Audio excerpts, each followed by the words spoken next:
Hello, everyone, and welcome to the Revolution 250 podcast. Revolution 250 is a consortium of 60 organizations in and around Massachusetts looking at commemorating the 250th anniversaries of the American Revolution. I am Bob Allison, the chair of the Rev 250 Advisory Committee, and I am delighted to have with us this morning Heather Breugl, who is the Director of Cultural Affairs from the Stockbridge-Munsee Community. She's coming to us live from Wisconsin. Heather, welcome. Thank you so much for having me. So the Stockbridge Indians play an important role in the Revolution. They are in Massachusetts. Can you tell us a little bit more about the Stockbridge community? Yeah, so first I would like to say that I'm sitting in my office located on our reservation, which was established through the Treaty of 1856 here in Wisconsin. So I just want to make that acknowledgement. So the Stockbridge-Munsee community has a very unique and interesting history. We are Stockbridge-Munsee Band of the Mohican Indians. And I know a lot of times when people hear Mohican, they think of James Fenimore Cooper and his infamous Last of the Mohicans, but that is just not so. I'm sitting right here talking to you today. So we are not gone anywhere. Yes. Yeah, so we are right here. But our history starts in the Mohicanotuck River Valley. That as the Hudson River Valley. We had settlements along the Mohicanotuck. We were known as the Mohicanic people, which is people of the waters that are never still. And the Mohicanotuck is the river that flows both ways. And so our first encounter with settlers, with colonists, was in 1609 when Henry Hudson came down the Mohicanotuck, and we saw him and he saw us, and we were like, what are you doing here? Are you lost? Life for the Mohicans changed, from that encounter on. A lot of our ancestral territory takes up the Mohicanotuck River Valley, parts of Massachusetts, Vermont, Connecticut, New Jersey, and Pennsylvania.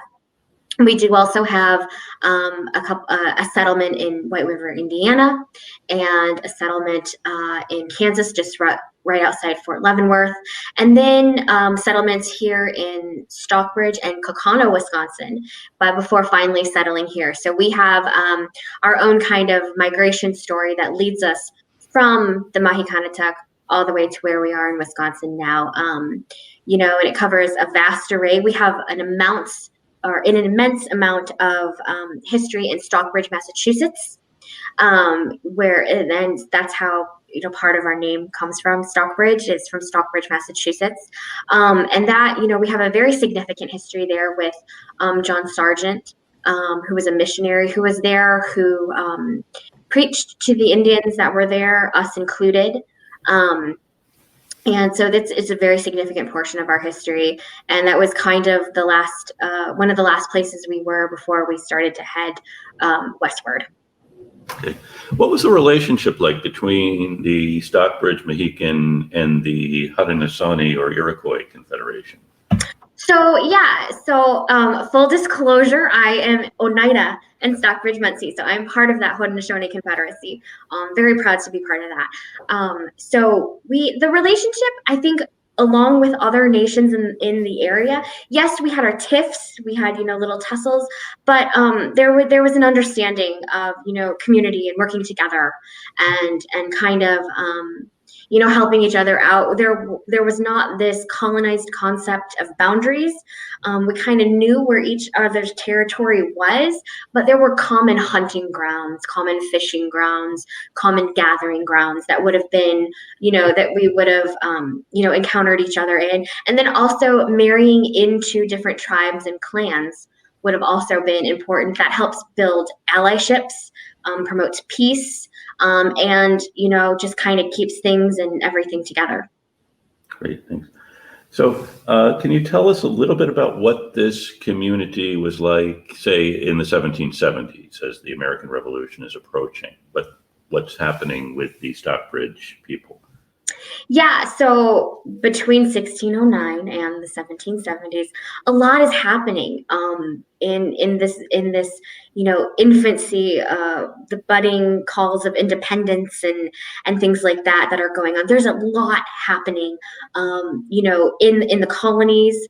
There's the passages of the Stamp Act and all of these other acts that King George sets down that the colonists are like, what are you doing? There's this whole taxation without representation thing that's going on. But then you've also got the Native nations that are there. And life for the Native nations changes the moment colonists set foot on in the quote unquote new world. And I put that in quotes because it wasn't new to us. We Mm-hmm. were here. But what changes is the introduction of trade. And with the introduction of trade, that traditional way of life that we see is starting to kind of change. We're not so reliant on our traditional goods because we're getting these other goods that are coming. We're getting beads, cloth, kettles, iron kettles, and things like that. And in return for those, we're giving of the fur that is there in the area. But that kind of also leads to some issues as well, because, if more than one nation is vying for this fur trade, number one, tensions start to build. And number two, the animals that you're trying to get the fur for, they start to lower in numbers. So you're seeing a lot of things start to change. You're seeing villages kind of being pushed westward, out of populated areas like Boston or things like that. Philadelphia, you're starting to see changes happening, and you're seeing walls and colonized boundaries being put up that are pushing the Native nations out. At the same time, still kind of keeping friendly relations, so to speak. But yeah, a lot is going on, and you've got the murmurs of independence happening, and you've got these Native nations that are kind of stuck in the middle, going, what's going on? Where do we factor into this? What's going to happen for us? Now, the Stockbridge do choose the patriot side. I mean, different Native people choose different sides in this, and some try to remain neutral. So why is it that the Stockbridge people decide to side with the patriots? So that's a very good question, because during the French and Indian War, a lot of the Native nations fought on the side of the British during that. So it was kind of what's going on here. So I think in terms of of Mohican Nation fighting for the side of the Patriots, along with maybe some other nations that also fought along the side with the Patriots, our villages, our ancestral settlements are now being surrounded by colonists. Colonists who are angry because all these acts are being passed, and there's this sense of rebellion that's happening in the air. So we're kind of being surrounded, and I'm not saying surrounded like we're being surrounded ready for war, but if we were to pick the loyalists, that kind of puts you in a dangerous spot when you think about it. So there's that colonist settlements popping up. There's the idea of that kind of leads to maybe some pressure that you're gonna have to end up fighting for them anyways.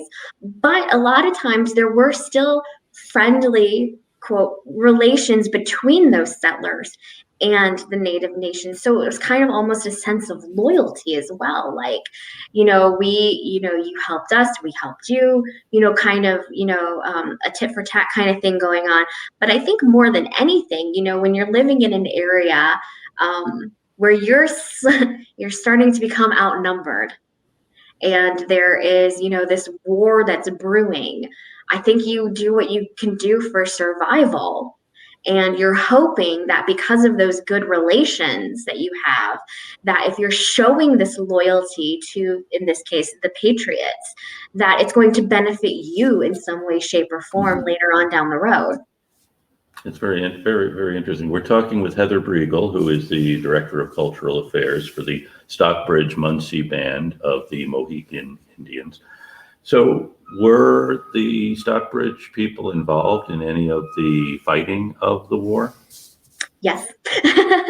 I had to look it up briefly because I could only think of two battles that they were in, but they were there from the beginning. So Lexington and Concord, the siege of Boston, they were instrumental in building fortifications.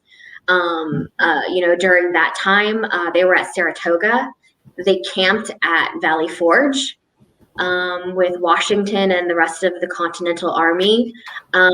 There was, the Battle of Van Cortlandt in Brooklyn, in what would be the Brooklyn area, which was led, by the Stockbridge militia, which was led by Daniel Neenham, who was a great chief. And so he, led the Stockbridge militia into that. And then eventually, much to the begrudging of George Washington, ended up joining in the Continental Army. So he wasn't too keen on that idea at first, but then he kind of was like, all right, we'll let you in, so to speak. And so, yeah, but kind of there, knowing that we were kind of there right at the beginning. I mean, Lexington and Concord is really the first significant battle of the Revolution. And knowing that, I stem from ancestors who were right there at the inception of this, I think kind of explains my obsession with early colonial history. So, yeah. Can understand that. So do you know if you had any direct ancestors who were involved? Have you done that genealogy? So I've started to try to do some of that genealogy, and I think very loosely I have some connection to Daniel Neenham. I'm just not exactly sure what that connection is. I don't want to go off and say, oh, he's, my ancestor, we're related, whatever. But so I'm trying to work that connection in, because it's so, number one, it's just fascinating, but number two, it would kind of, be nice to know if I, have any ancestors who fought in the Revolution. That would just be really cool to know. That would be. Can you tell us anything more about Daniel Neenham? So he was Wappinger, and so the tribes out east, some of them were really big, some of them were really small, and a lot of them joined up with us in Stockbridge, Massachusetts. And so we all kind of fell under the umbrella of Stockbridge Indians, and the Wappingers were one of those. So he was a great warrior who, fought for the rights of his people. He led the Stockbridge militia. He ended up dying in battle, but it was he's kind of become mythologized, I think, in a way.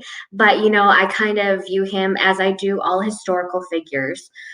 They were just people who were, who were dealt with an extraordinary set of circumstances at a time and rose to the occasion. So I kind of look to him, and looking to my ancestors who have fought in various wars, carrying on that warrior tradition, that warrior way of life, which is, loyalty and honor and things like that. So he's, kind of revered in the community, and because he was just a great leader and a great chief that was needed. He was the right man in the right position at the time. Interesting.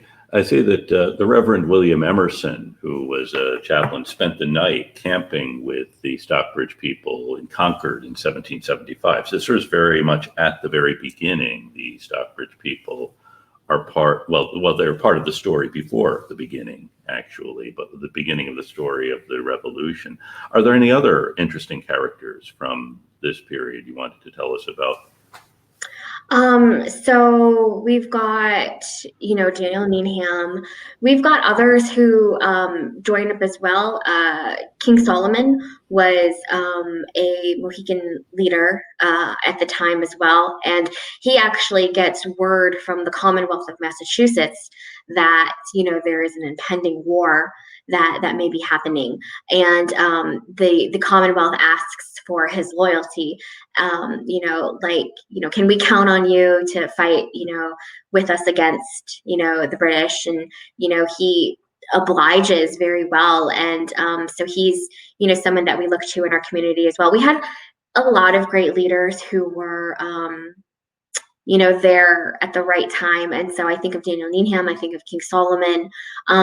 Later on, we move into a more diplomatic role when we have characters and people like Hendrik Opperman and John Quinney, after the formation of the United States, who act as great diplomats who go to Washington and help lobby on behalf of the Stockbridge-Munsee. So it's really interesting, non-native wise in Stockbridge, Massachusetts, because this is all happening around the same time. We've got the missionary John Sargent, who, even though he was non-native and a missionary, was also instrumental in the shaping of maybe the beginning of religious life in Mohican community, Christian religious life in the beginning of Mohican Nation. And it's there in Stockbridge where, when the war starts, that a lot of our warriors go. I mean, that's where we get the Stockbridge militia.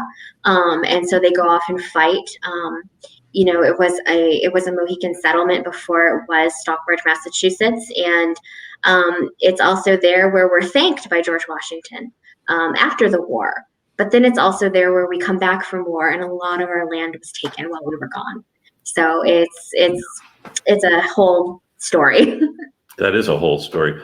I wonder if you can tell us a little bit about that whole story, because they side with the Patriots, but then they don't get the kind of, it doesn't work out as well for them as certainly as it does for other Patriots. Yeah. So, and I think that's fair to say too, with those from the Haudenosawnee who fought on the side of the Patriots as well. You think you're doing all of this, and this is not to put a damper on the revolution at all. I think it was a necessary war that needed to happen, but there is, you're going off and you're fighting for the Patriots because you're being promised things. And you come back and you find that in the case of Mohican Nation, the land that we had in our, for centuries is now taken. Settlers have moved in and they've kind of just this whole idea of manifested destiny and the city upon a hill and things like that come into play, where we go off to war. We're thanked then by George Washington. He holds an ox roast for us. After the war, thanking us for our service. And we're actually, working on projects right now to kind of find the exact location where it happened. But, thanks us for our service. And then right after that, right after the formation of this new nation that we helped fight for and build, we're pushed out. And the same thing happened with the Oneida, and the same thing happened with the Tuscarora, and the same thing happened with numerous tribes. Some who fought on the side of the British did end up going into Canada a little bit more, and that was Britain's way of thanking them for their service. But for us, we were pushed out and we were pushed westward, and it's really sad to think, we fought very hard. We thought proving our loyalty would benefit us in some way, shape, or form, and it just ends up leading down a trail of tears that leads into a painful history afterwards. Yes, it does.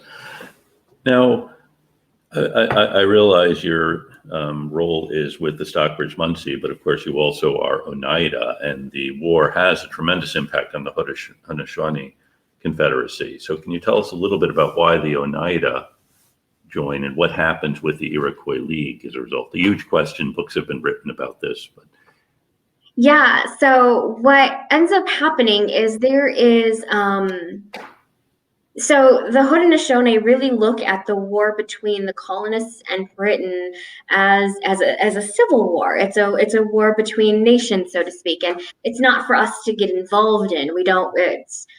We really have no skin in this game at that point. And I would definitely argue that the revolution is a civil war, and I'm sure that's a conversation for another day. But it's they kind of look at it and like, you guys kind of, do your own thing. But you've got both sides coming. You've got the colonists and the loyalists coming and talking to those in the Haudenosaunee Confederacy, say, hey, come fight with us. If you fight with us, we're going to do this. If you fight with us, we're going to do that. Things like that. And so there kind of is then a breakdown of the Confederacy itself, where you've got, the Oneida and the Tuscarora going to fight for the colonists. and others remaining neutral, but yet others fighting for the British at the same time. So you've got then now this confederacy who used to be together now fighting each other. And you've got, others who act as scouts for the British. And so there's kind of this divide that starts to happen where this once cohesive group of people now comes apart. And I think, in case of the Oneida fighting for the colonists, I think, it's the same things that can be said for Mohican Nation as to, why they were fighting. It's a sense of loyalty. You're thinking, if I do this for you, if I prove my loyalty to this new nation that's going to come about, you're going to keep me in mind, and you're going to, kind of do right. And unfortunately, that just doesn't happen. Right. So we're talking with Heather Breugl, who is the Director of Cultural Affairs for the Stockbridge-Munsee Band of the Mohican. And as you said, the last of the Mohican. We haven't seen yet the last of the Mohican. And can you tell us a bit about what your role is as Director of Cultural Affairs for the Stockbridge-Munsee Band of the Mohican? Yeah, so my job is really fun. Number one, it lets me do things like this, but it lets me, help preserve and protect our history of Mohican Nation. So in our department, we have several programs which work very hard to churn out the history of Mohican Nation. First, we have our library, which acts as a general library. You can come check out books. We also have our museum, which houses a great collection of items of cultural significance to Mohican Nation, in addition to the largest archives of Mohican history in the world. If it is related to Mohican history, it's here in some way, shape, or form. And if it's not here, we're working on getting it here. We also have our language revitalization program, which we're very unique. We have two languages in our tribe. We have Munsee and we have Mohican. And just in the past few years, we've been working really hard at revitalizing and bringing back to life that Mohican language. There's no fluent Mohican speakers of it anymore. The last died in the 1930s. So we're really resurrecting it from the written word. And so that's been kind of interesting. And then we have our Munsee language as well. But then, the library, museum, and language are all based here in Wisconsin. But then we have our historic preservation office, which is based in Williamstown, Massachusetts. And our historic preservation office is very important in terms of they are tasked with preserving and protecting sites of cultural significance to Mohican Nation, in addition to under NAGPRA, which is the Native American Graves Repatriation Act, repatriating ancestors, getting them off museum shelves and properly buried again, and also bringing home items of cultural significance. And so that come back to Wisconsin that are in our museum. So we do a lot of work, and it's really an honor to be able to be a culture bearer, a historian for our tribe, and make sure that history gets out there so people can learn about us and learn that we are not the last of the Mohicans, and we're a real vibrant community. Mm-hmm. Now, are you learning the language?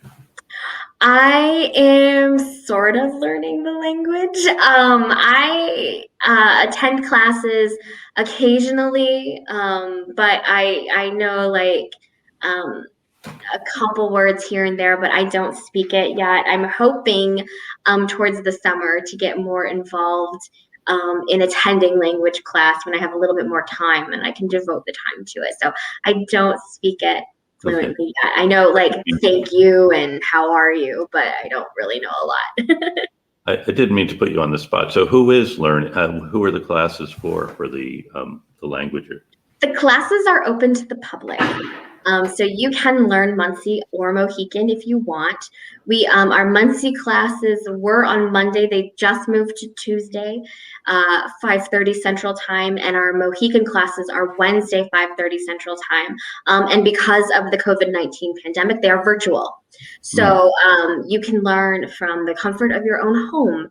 And we have a lot of people from around the country and even Canada who join our classes and learn language, which is amazing. And a lot of people who live in our ancestral homelands learning it as well, native and non-native. So it's just really exciting knowing that some of the language is being spoken back in our ancestral homelands again. That is. Now, how was the language preserved if the last native speakers, died in the 30s? I mean, how is it that we know what the language, how it sounded, and and basically how to translate it? How do you revive a language like this? Yeah, so great question. So with the Munsee language, we were lucky enough that there were still fluent Munsee speakers in Canada who spoke the dialect that we may have spoken during that time. So during the 1950s, 60s, and 70s, a lot of our community members traveled to Canada, did like lots and lots of immersion learning, and brought that back here. And so, we're able to help develop curriculum and teaching and things like that during the for Munsee language. Mohican was a little harder because, as I said, there were no fluent speakers left. So we were literally going off written documentation that was written by our leaders in the 1700s and 1800s would write down words and would write down phrases. And so we were able to go off of that. We were also able to, because we were Christianized very early on, a lot of catechisms were translated from English to Mohican. So we were able to use those. And with the help of a very talented linguist in Canada who works with indigenous languages, we were able to kind of take those written words and bring them kind of back to life a little bit. And we don't say we speak Mohican, we say we're speaking Stockbridge-Mohican, because we're kind of like, not making it as we're going along, but figuring it out as we're going along. And Mohican is an Algonquin language, so it's very easy to look at other Algonquin languages, and you can kind of see similarities. And if we don't have a Mohican word for something, we can look at another Algonquin language and say, do they have a word for whatever you're looking for? And if they do, we can kind of either adopt it as is or change it or give it a different meaning and things like that. So it's a long, intensive process, but it's very exciting to see this language come back. It really is. Now, has the museum been open during the pandemic, or has it been closed, waiting for the vaccine? So we have not been open. So last year we're actually coming up on the anniversary where we shut down completely. Within the next few days, we'll hit that anniversary. Mm-hmm. So we shut down completely for quite a while, for quite a few months. Towards the end of last year, beginning of this year, we started doing appointments only to come in and either do some research. We haven't really done tours, but we do still run a gift shop, so people have been able to come in and do gift shop. I'm actually working on a plan right now to have my museum opened at least for a few hours every day through proper safety protocols to come in and tour it. So we're hoping we can get back to some sense of normalcy. The vaccine has been rolled out here and we're making very good progress. So we're hoping we can, I miss having people in my building, so it would be nice to be open again. Imagine. Now, Heather, have you been to the Stockbridge homeland in Massachusetts? Funny you ask that. I was supposed to fly out 2 weeks after everything shut down. Oh, wow. So I was supposed to go there for a couple of weeks and visit. So I have not been home yet. Well, we'll have to get together when you do come home. Yes. Yes. So we're talking to Heather Breugl, who is the Director of Cultural Affairs for the Stockbridge-Munsee Band of the Mohican. Anything else that you would like people to know before we let you go back to your real job? I would like people to know that we're still here. We might not be in our homelands anymore, but we are still here. In Wisconsin, we have a vibrant community here that still does, great things. We're working every day to preserve our history. And you can check us out at our website, which is Mohican.com. And you can also follow us on our social media. We post lots of things on our social media on Facebook, and that is at the Arvid E. Miller Library Museum and Cultural Affairs Department. Great, thank you.